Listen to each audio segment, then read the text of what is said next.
Create the opportunities you want. Stop waiting for the opportunity to come knocking on your door. If there's something you want, go out and grab it. If there's something you want, go out and get it. If you knock on the door and no one opens the door is locked, kick the door open. If there is no door, climb in through the windows. If there are no windows, climb the building, go in through the roof, smash the roof, break it down, but get into the house.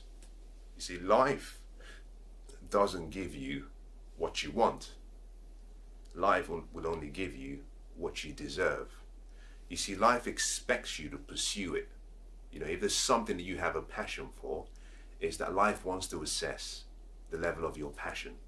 I find it quite interesting that every single, maybe not everything, but all the precious, what we consider to be the precious, either resources of life, gold, uranium, oil, diamonds, is that all of the beautiful resources of life that we consider to be of value, they're never available just lying on the side of the road.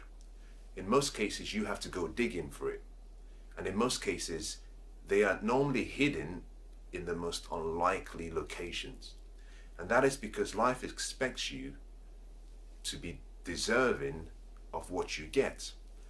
The people who succeed in any area of life, in relationships, financial means, in terms of their health and well-being, in terms of just having a fulfilled life and having fun, living life to the fullest, these are people who refuse to accept the status quo.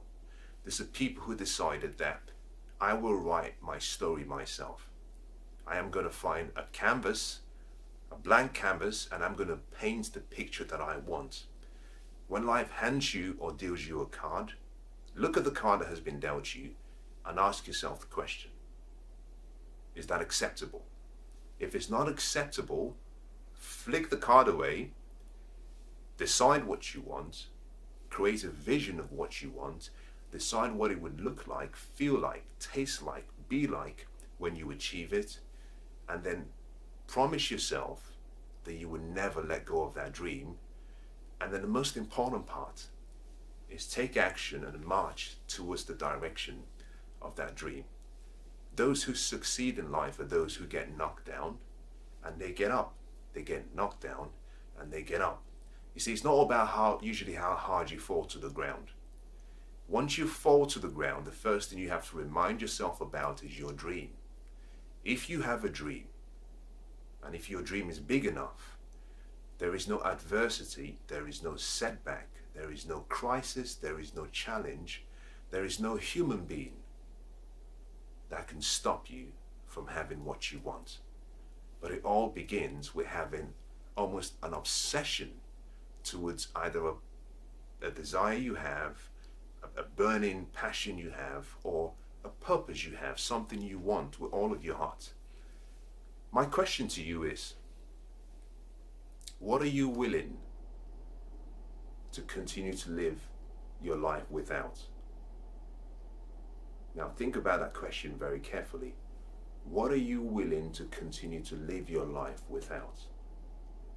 Because whatever you've decided for yourself, that it perhaps really doesn't matter, whatever you've compromised on, whatever you've accepted as, well, maybe it's the status quo, maybe it's just the way it is, maybe it's not, it's just a wish, maybe I can't have it. Whatever you've genuinely convinced yourself and you believe that you can do without, I can make you one promise: you will never have it. On the other hand, I want you to ask yourself the second question. What have you decided that you will not live without? What have you decided that you will not live without? You see, life is all about choices. You see, we all have a magic wand, and that is a choice. We have the power of choice. That is your magic wand. You can choose to use your magic wand to create whatever you want. Whatever you choose becomes a reality. But I want you to understand that to have something that you do not have, you must, first of all, decide what it is you want. You must realize and accept that it's something that you're not willing to live without. You decide that just like I cannot live without oxygen, and I cannot live without food, and I cannot live without love, and I cannot live without peace and happiness in my life, you have to decide that you cannot live without your dreams and your goals. Because once you get to that stage, or where you get to that level where you've actually resolved within yourself that you cannot live without this dream, life will give you that dream. You see, everything, all the forces will come together to make sure that whatever you want is given to you, so you can actually be quiet.